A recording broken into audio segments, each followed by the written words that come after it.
Oi pessoal, saudações coloradas, sejam bem-vindos a mais um vídeo, tá? Um pré-jogo aqui de Internacional e União Frederiquense, hoje, daqui a pouco, tá? Agora o jogo do Grêmio está acontecendo, tá 1 a 1, Grêmio e Brasil de Pelotas, lá no Bento Freitas, lá em Pelotas, e o jogo do Inter é marcado para 7 horas, e agora deve ser umas 6h20, tá? Na hora que eu estou gravando o vídeo, né?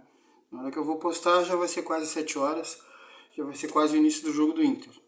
Tá? Então, sobre essa partida, tá? A gente sabe pouco do União Frederiquense porque ele acabou de subir, né? Ele estava na segunda divisão regional, segunda divisão do Gauchão, e ele subiu para a primeira agora. Tá? O Cleiton, o nosso... Não, o Cleiton não, o Daniel da Costa Franco. Daniel da Costa Franco foi o lateral esquerdo do Inter. Tá? Muita gente não sabe, não conhece esse nome porque não é um nome contemporâneo, é um nome do Inter dos anos 90, lá do início dos anos 90. Tá? Era na época ali de Pedro Paulo Zacchia, talvez até na época do Asmuso, acho que não, acho que o Daniel da Costa Franca um pouco depois. Tá? Era um jogador que, bem no início dos anos 90, realmente foi titular do Inter por um tempo, lateral esquerdo. Eu me lembro dele jogando, tá? Porque eu assisti futebol no final dos anos 80 e início dos anos 90. Tá? Era um lateral razoável, tinha mais força física mesmo. E, se não me engano, o Daniel da Costa Funco chegou a jogar até Libertadores pelo Inter. Tá? Num momento em que as campanhas do Internacional na Libertadores não foram boas. Tá? Realmente é um momento assim que o Inter até conseguiu alguma coisa a nível nacional, mas quando chegou para disputar a Libertadores, realmente o Inter não foi bem. O Inter acabou não indo bem. Então, é um momento, é um outro momento do Internacional, tá? Bem diferente do de agora, tá? Bem diferente do que aconteceu nos anos 2000, século XXI, com a era Fernando Carvalho, onde o Internacional realmente cresceu de patamar, tá? Cresceu em arrecadação, cresceu em estrutura, cresceu em vários aspectos e se tornou realmente um clube que constantemente se apresentava não só bem a nível nacional, como também começou a brigar por competição sul-americana e teve títulos sul-americanos, e aí foi o Mundial, e aí foi toda essa história que muita gente já sabe, né? Muitos de nós colorados já sabemos. Então vamos lá para... Realmente não se pode negar que a gestão Fernando Carvalho foi um divisor de águas no Internacional. Tá? Se não fosse essa gestão, o Inter ficaria menor, bem menor do que é hoje. Tá? Mas então, deixando essa parte de lado, essa parte histórica aí, que é até legal trazer, vamos para as escalações. O Inter, eu vou começar com o União Frederiquense, tá? Que a gente não conhece. Luiz Cetim, Lessa, lateral direito, zaga Thales, Geninho, lateral esquerdo Jander, meio campo Yuri, Marquinhos e Mazinho. Na frente Eliomar, Tony Júnior e Anderson Magrão. Tá? Esse é o clube no qual esse nosso ex-atleta aí, o Daniel da Costa Franca, está envolvido. Subiu agora e vai enfrentar o Inter. Tá? Inter, provável escalação: Daniel, Heitor, Bruno Mendes, Vitor Cuesta e Moisés. Dourado, Edenilson, Tyson, Bosquilha do lado esquerdo, Maurício do lado direito e Yuri Alberto, ou, se não for o Yuri Alberto, vamos botar aqui o Wesley, tá? Wesley Moraes. Ou até Cadorini, tá? Porque o Wesley Moraes a gente não sabe bem da condição, se colocou que ele não estaria bem, vamos dizer, para esse primeiro jogo, ele não jogou, não entrou, tá? Então, de lá para cá, o tempo transcorrido, o intervalo foi curto, acredito que ele também não está na melhor forma, talvez ele jogue um pouco, ou talvez jogue o Cadorini. Tá? Vamos aguardar, vamos ver, na véspera ali eu vou mostrar para vocês algumas imagens, para ver realmente a escalação do Inter. Árbitro, Francisco Soares Dias. Assistente número 1, Maurício Coelho Silva Pena. Assistente número 1, Maurício Coelho Silva Pena. Assistente número 2, Arthur Avelino Birk.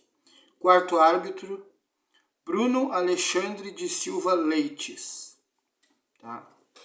Vamos analisar aqui a atuação da arbitragem, como eu sempre faço nesse canal e é uma das minhas propostas, né?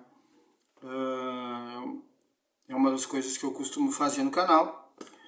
Então, depois, no pós-jogo, a gente analisa a atuação do grupo de arbitragem. Tá? Como eu sempre falo, eu analiso a atuação do árbitro, mas também faço uma análise do grupo, como é que o grupo foi. Assim como foi no jogo passado, vai ser nesse jogo agora. Tá? Temos aqui algumas notícias sobre o Yuri Alberto. Tá? Houve uma resposta do Zenit colocando o seguinte, que o Zenit estaria acrescentando 5 milhões de euros na proposta, que é de 20 milhões de euros. Tá? A proposta é essa, 20 milhões de euros. O Inter aceitou, mas o jogador iria no final do contrato. O Yuri cumpriria o seu contrato, jogaria gauchão, né, jogaria Copa do Brasil e início de Campeonato Brasileiro, e no meio do ano ele iria para o Zenit, que é quando recomeça a temporada na Europa. Só que o que acontece? O Zenit quer que ele vá agora, então está colocando mais dinheiro em cima para poder liberar o jogador. E o que se fala é de 5 milhões de euros. Tá? Então, no total, daria 25 milhões de euros.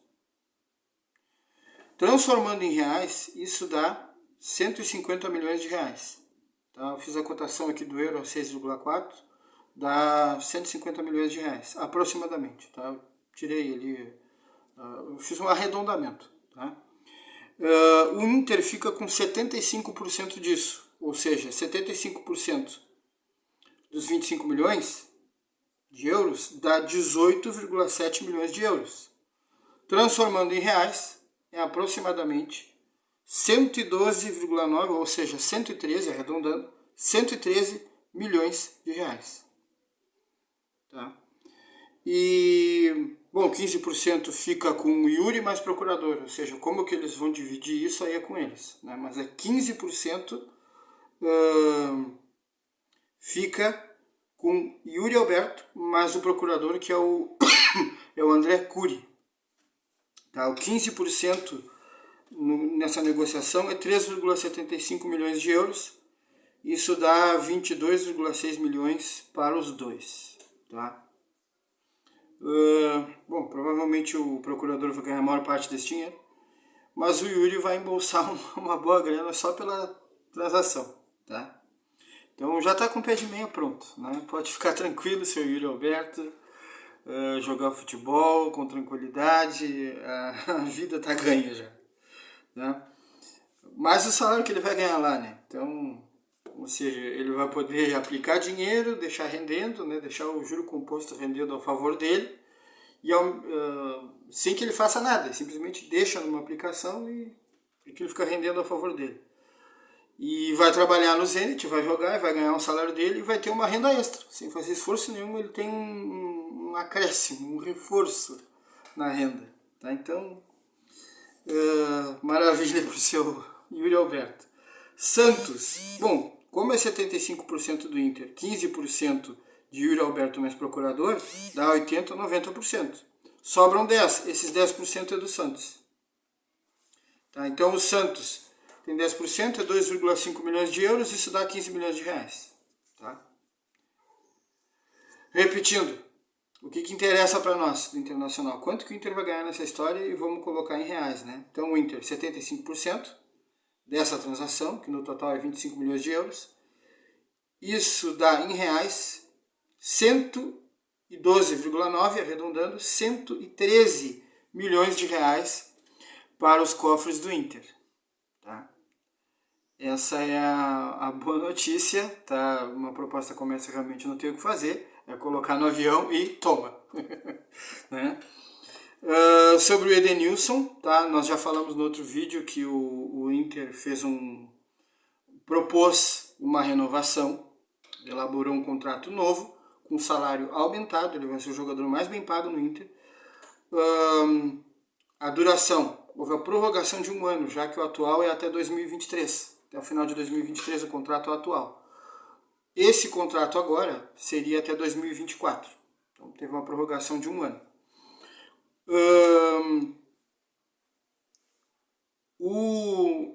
O Edenilson, isso ainda não está oficializado, tá? Ainda não houve um anúncio oficial. Tá na mesa. Tá colocado, o Inter aumentou, satisfez, vamos dizer, as condições de procurador e de jogador. Tá na mesa, mas não tá ainda cerrado isso, não houve o anúncio oficial, tá?